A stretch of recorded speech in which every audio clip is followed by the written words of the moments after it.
Gran gusto de saludarlos en este nuevo programa de Corrientes de Pensamiento. Y la verdad que hoy vamos a considerar un tema de enorme significación social, que hace al ser humano, al amor al prójimo, al reconocimiento por la labor desarrollada. Y qué mejor que contar hoy con una persona que trabaja intensamente por esto. Me refiero a la doctora Mónica Garmendia, que es abogada, presidente de los abogados previsionalistas, la Asociación de Abogados Previsionalistas, y que trabaja indudablemente, además de profesora universitaria, permanentemente en defensa de los jubilados, que son como 11, no sé cuántos millones del tema. Y acá venimos, doctora, primero que le agradezco su presencia. Segundo, que le voy a dejar en total libertad para que usted se expida, analice y vea lo que pasó antes de ayer, cuando la Corte votó por 4-1 con respecto al tema, fundamentalmente, como el tema Blanco, ¿no?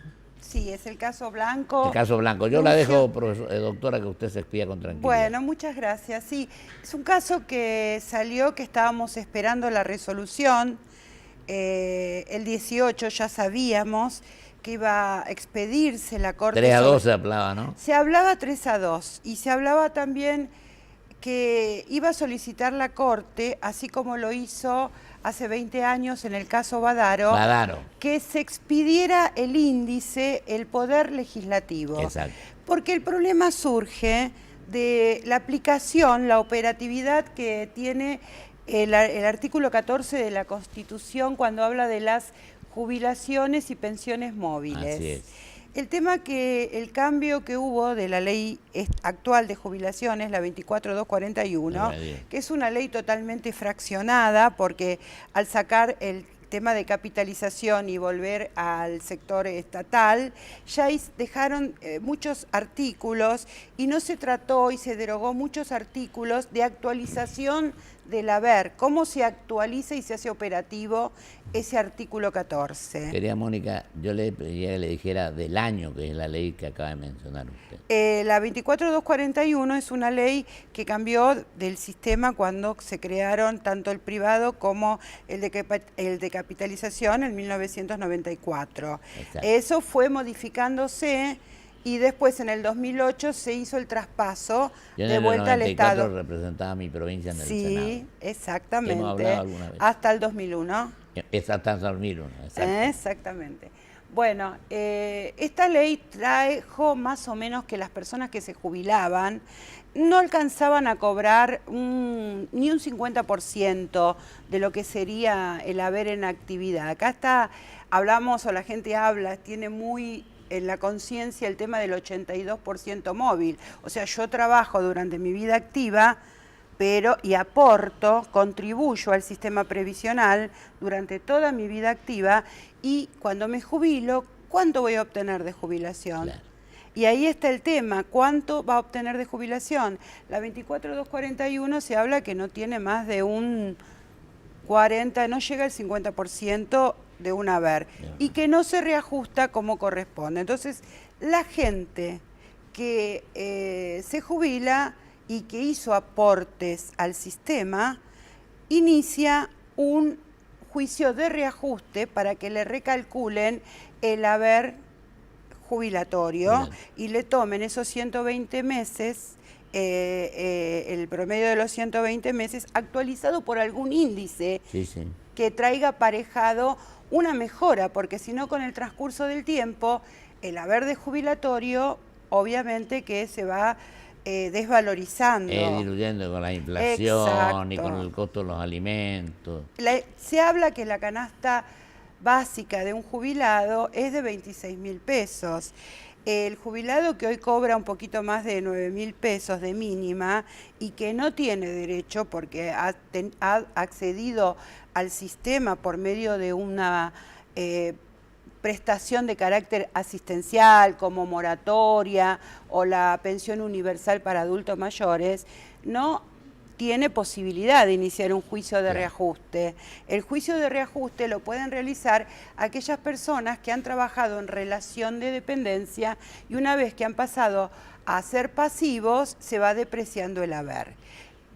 Una cosa le pregunto, si Sí, usted me cómo permite. no. ¿Usted no cree que a veces algunos gobiernos, por los huecos que tienen que llenar a la administración porque se exceden los gastos, recurren a los aportes que hacen los jubilados y los perjudicados es la clase pasiva?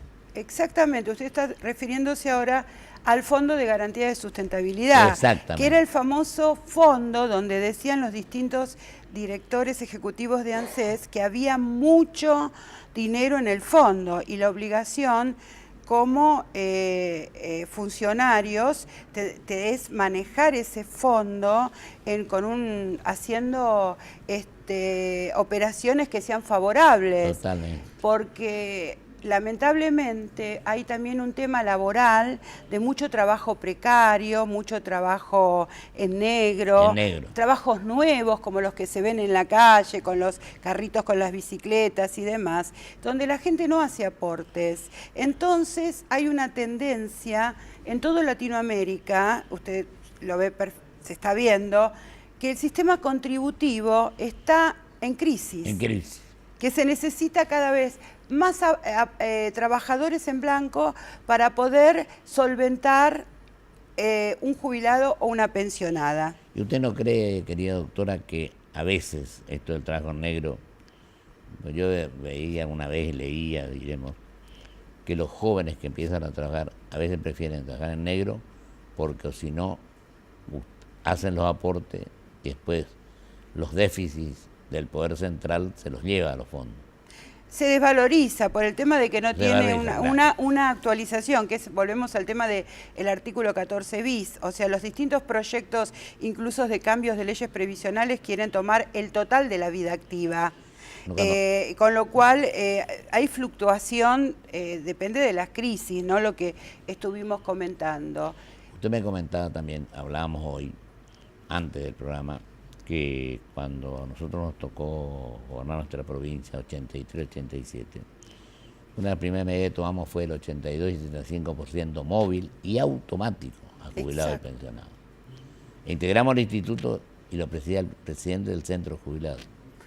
Era 2 por el Estado, 2 por los empleados públicos y 2 por los jubilados. Sí, el 82% lo traía una ley anterior que traía el 82%, por eso quedó tan arraigado en los jubilados y en los pensionados. Claro. Ellos nos dicen, quiero un reajuste por el caso el IF, que se me aplica el ISBIC, que era la pelea en relación al otro índice que era el RIPTE, que era menor. El índice RIPTE que se vino a pelear en la Corte del 18 de diciembre, es un índice que trae aparejado un aumento mucho menor. Yo digo, para los televidentes en general, si usted le dice así en qué consisten estos 3 temas, sería bueno para que la gente lo entienda. Como usted bien dijo, doctor, hay leyes especiales que mantienen el 82%, sí, ¿no? Hay muchos, entre ellos la de los jueces mantienen, claro. Ahí tenemos una, para dar un solo ejemplo. Luego están las otras leyes que serían las leyes ordinarias o comunes, claro, donde el trabajador se jubila que tiene que tener con 30 años de aportes, o la viuda o la pensionada, sí, que haya tenido en estado en actividad el causante que le deriva la jubilación, o estar jubilado al fallecer, le pasa, por lo menos con esta ley, a la esposa. Se toman los 5 últimos en los casos de pensiones y los 10 últimos años de aporte, donde se estableció el primer haber jubilatorio. A eso se le aplican índices. Los índices han sido a veces ocultos, a veces no se informó a la Secretaría de Seguridad Social. Ha tenido un problema que se tuvo que resolver en la Corte. En el caso Badaro 1, se resolvió, claro, diciendo que aplicándose este índice del ISBIC, pero además se le se le aplicó en el caso Badaro 2, porque en el Badaro 1 se le pidió al Poder Legislativo que indique cuál es el índice de actualización aplicable a las jubilaciones y pensiones. Al no hacerlo, le aplicó el ISBIC, que es un índice superior, y también lo estableció el fallo del 2009, que es el fallo ELIF. Se venía aplicando pacíficamente en nuestra jurisprudencia, hasta que salió la ley de reparación histórica. La ley de reparación histórica... No pudo dar influencia, ¿no? Sí, la ley de reparación histórica es el índice que trajo el índice RIPTE, que es el índice menor, y también... Pero no significó un incremento. Ah, no, ¿usted se refiere a los que renunciaron al juicio? Sí. No, lo tienen bastante oculto, dicen que no tuvo tanto éxito, que se está hablando, no llega ni a un 10%. Yo me refiero, la reparación histórica influyó notoriamente en el bolsillo de los jubilados, ¿o no tuvo ninguna? No. No influyó, porque en los casos de las personas que estaban haciendo juicio había que hacerle un cálculo con todo el retroactivo, lo que iban a cobrar, y se estableció que el índice, el ISBIC, el del caso ELIF, daba mucho más que el índice, el RIPTE, que pretendía ANSES a través de esta resolución 56, que la Corte vino a declarar inconstitucional con el caso Blanco. Ahora. Sí, ahora. Y por amplio margen. Sí, por amplio margen. Se hablaba en los congresos que estuvimos presentes hace por lo menos los 3 o 4 últimos congresos que tuvimos, tanto en el interior como acá en Capital, se hablaba, los académicos de la previsión social hablaban de que iba a ser 3-2, y a último momento vimos el voto de la doctora Hayton, 4-1. Exacto. Y también donde se exhorta al Poder Legislativo a que haga por ley el índice de actualización de las jubilaciones y las pensiones. Pero lo importante es que se declaró inconstitucional la resolución 86 donde de abril de este año, donde, perdón, es 56, ¿no? Donde declaraba que 50. tenía que aplicarse en forma retroactiva el índice RIPTE, con lo cual todas las sentencias, que son 11.660 que están en la Corte, en el mismo caso que Blanco, y las 150.000 que están en el Poder Judicial esperando sentencias tanto de primera como de segunda instancia, se iban a ver perjudicadas, con lo cual mantuvo el criterio de la Corte de continuar con lo que jurisprudencialmente vino reformando jurisprudencialmente hace 20 años. Nos quedan varios minutos, doctora, así que usted con tranquilidad vaya planteando las inquietudes que tiene usted y la comisión que usted preside. Sí. Y con total tranquilidad. ¿Y usted está viajando al interior, tiene contacto con el interior? Sí, yo tengo estudio en Azul, atiendo en la Asociación de Jubilados de FANAZUL, que es una fábrica de fabricación de explosivos, que se cerró. Atiendo en Olavarría. En Olavarría todavía se mantienen las industrias de construcción, así que se trabaja en las distintas empresas, y es una ciudad que está creciendo mucho. Y también atiendo en Río Turbio, a los jubilados. Se va al sur también. Sí, y en Chile, en Puerto Natales. Ah, mire. Sí, ¿Cómo se tomó en estos días? Bueno, a lo mejor hace falta que pasen algunos días más para la letra chica, para ver mejor este tema de lo resuelto por la Corte del 4-1. Se está viendo, se está estudiando. Nosotros como asociación, tanto la DAP como ¿Tienen equipo de trabajo ustedes? Sí, como las demás asociaciones, se manifestaron en contra de este fallo, ¿no? Si salía en contra, porque era una aplicación coercitiva que ejercía ANSES al querer aplicar con carácter retroactivo la resolución 56 aplicando el índice RIPTE, con sentencias que ya estaban favorables en la Cámara. Al llevarlas el ANSES en recurso extraordinario o por queja de la denegación del recurso extraordinario, estaba como obligando a que se aplique este índice, que no era el que venía aplicando la Corte, pero a su vez también con carácter coercitivo en el sentido que iba a tener el mismo efecto que el de la reparación histórica, que era voluntaria. Claro. Las personas aceptaban o no, o continuaban con el juicio. Las que aceptaron firmaron un acuerdo con ANSES que fue homologado y renunciaron a sus juicios. En cambio, las personas... Muchas renunciaron. No tantas. Porque, ¿Cuánto calcula, doctora? Y se estaba hablando en una conferencia en Santa Fe, hablaban de un 5%, pero no se dieron ¿Y son los pasos. cuántos más o menos en total? No sabría decirme porque es bastante reservado. No los que renunciaron, sino los que están en juicio. Ah, no, los que están en el mismo caso de Blanco, 11.000 y pico. 11.000, sí, 11.600 y pico, 11.700 pongamos. Y 150 Tenemos todavía en 5 trámite. minutos y con tranquilidad. Nos quedan 5 minutos todavía. Bueno, una confusión que puede tener la gente, que incluso me venían preguntando hoy cuando venía para el canal, era si ahora nos mejora, o lo que se está llamando los clientes al estudio, ahora se mejora a partir del caso Blanco mi situación. En realidad, a los que estaban en trámite se le defendió el derecho de continuar con los precedentes jurisprudenciales que estuvieron hasta ese momento. No es que cambió. La mejora no es para todos, tiene carácter general, tiene el carácter particular de cada jubilado y pensionado que ha solicitado el reajuste y que no ha renunciado porque rechazó la oferta del Estado cuando le hizo la reparación histórica.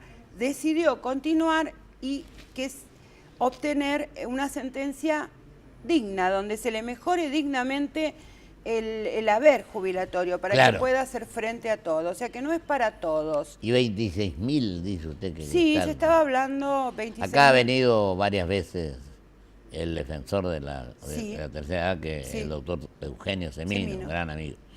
Y él mide en mayo y en diciembre generalmente.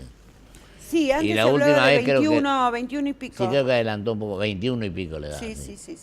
Pero exacto. usted dice que está lo escuché en el recién, 26%. lo escuché en estos días, me refiero a cuánto era, si se aumenta, y bueno, con lo cual es difícil la situación, porque en los lugares donde yo atiendo, la gente ha trabajado toda su vida. Claro. ¿No? Y el que me viene a ver a mí es que trabajó toda su vida. Entonces, cuando no tienen una ley especial o no les tocó la ley especial... ¿Y el Parlamento se está ocupando algo de esto, doctora?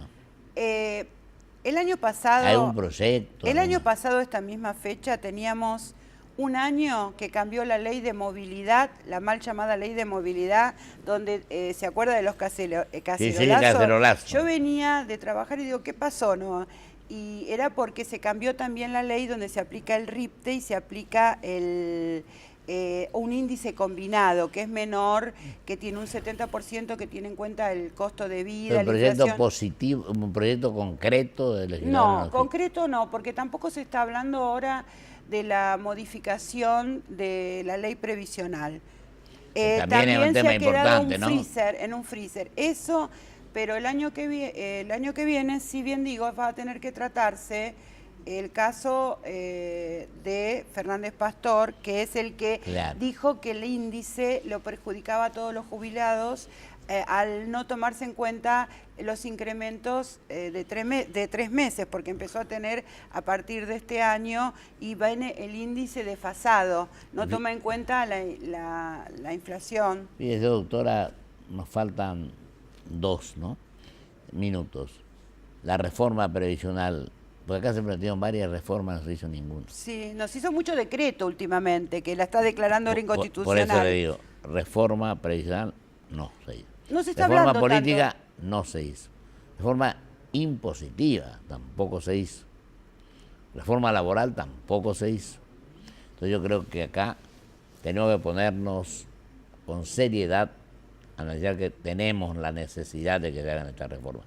Y ANSES, y acá cuando estuvo Semino yo le ponía a Sue, una gran productora, que hiciéramos, pues no tuvo respuesta, una mesa redonda, que ahora si se hace la podemos incorporar también a usted. No, con mucho gusto. Donde estén ANSES, donde esté PAMI, donde esté el defensor del pueblo, de los jubilados, y ahora en tu carácter de presidenta de abogados previsionales. ¿Cómo no? Con mucho Sería gusto. bueno hacerlo, pero porque en el país falta debate, tenemos que Exacto, debatir, tenemos que analizar, tenemos que estudiar los temas.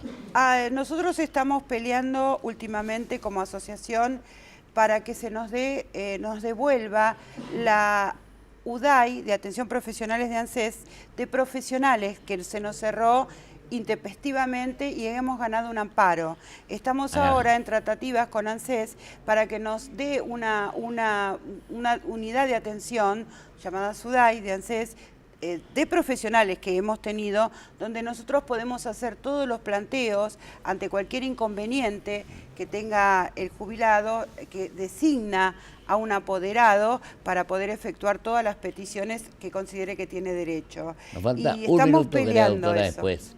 Y voy a hacer una última pregunta, Sí, a ver ¿cómo qué no? le parece, usted se despida con tranquilidad. Después del fallo de la Corte, ¿qué cree que va a pasar con esto? Lo que va a pasar es que la gente que aceptó la reparación histórica y que cobró muy poco en relación a lo que hubiese cobrado con el juicio. 8.000 y pico fueron a 9.000 y pico nomás. Muy poco. Por ahí, ¿no? Esa es la mínima. Pero si se hace juicio, porque tiene aportes, esos 8.000 se pueden transformar 2 veces más y actualizados. La gente que tenía juicio y que renunció, ahora, cuando tenga que cobrar, se están cobrando últimamente los juicios y los saberes se incrementan casi el doble, el aumento del retroactivo es considerable, donde la persona puede disponer en los últimos años de su vida de mejorar su casa, cambiar el auto, ayudar a sus nietos, tener una vida digna, que es en definitiva por lo que uno lucha, no por la cantidad, sino por la calidad. Una última aclaración le pido, porque es importante. ¿Esto es a los efectos nacionales nomás o también a las cajas provinciales? No, las cajas provinciales, lo que es nación es para toda nación. Las cajas provinciales que no han sido transferidas mantienen un régimen de actualización mucho más beneficioso. Por ejemplo, la provincia de Buenos Aires, que no transferida, tiene un 82. Corrientes tampoco. Sí. Así que el tema es seguir luchando por los derechos de los jubilados. Cuente con mi apoyo, querida doctora. Un gusto. Un placer y muchas gracias por su presencia. Gracias a usted. Al contrario. Vamos a un corte y vuelvo con mis conclusiones.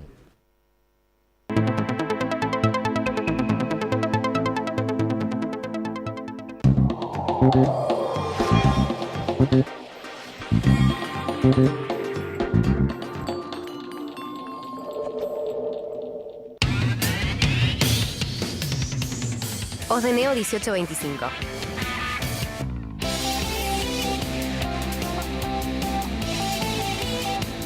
Estamos.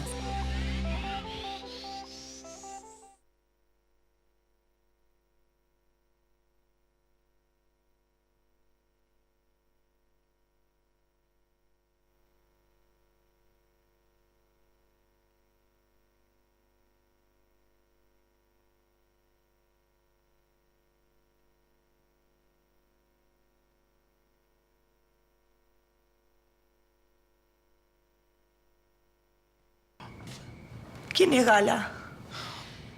No es lo que vos pensás. Es un robot del Banco Galicia que le puedes hacer preguntas por WhatsApp y te responde las 24 horas. ¿Ahora qué le preguntaste?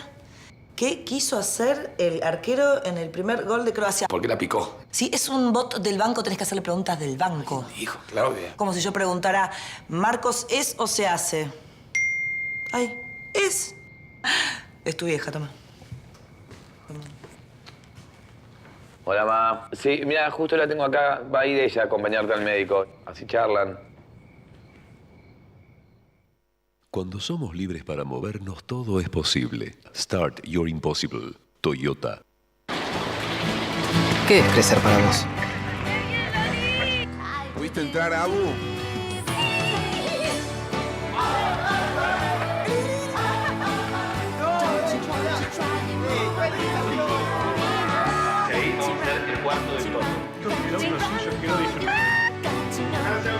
Para cada uno, crecer es algo distinto.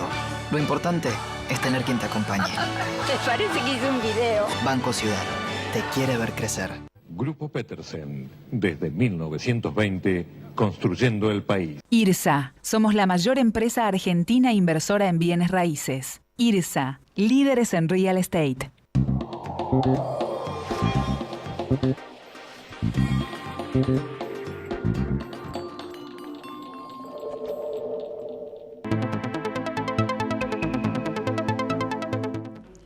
Le agradezco mucho a la doctora Mónica Garmendia su presencia hoy en Corrientes de Pensamiento, después de 2 días que la Corte Suprema de Justicia de la Nación se expidiera sobre el caso Blanco.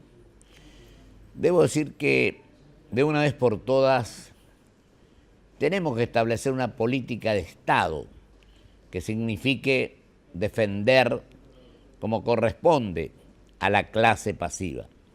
Sabemos que en muchas épocas se utilizaron jubilaciones de privilegio, etcétera, pero yo creo que tenemos que hacer la reforma previsional como las otras reformas a las que yo hacía mención en el programa, la política, la impositiva, la laboral, etcétera. Creo que no tenemos derecho a seguir postergando a las clases que dieron su vida en defensa de la sociedad, trabajando, ya sea en el Estado, trabajando en este aspecto. Por eso considero y ratifico mi profunda convicción de que tenemos que pensar en el prójimo, que tenemos que pensar en los seres humanos. Este es un caso de profunda sensibilidad social y el Parlamento argentino tiene que legislar como verdaderamente corresponde en este tema. Esa es nuestra obligación, ese es nuestro compromiso. Y los que son mandatarios de la gente que los vota tienen que pensar con profunda sensibilidad social, con espíritu solidario y con amor al prójimo. Hasta la semana que viene, si Dios quiere. Muchísimas gracias.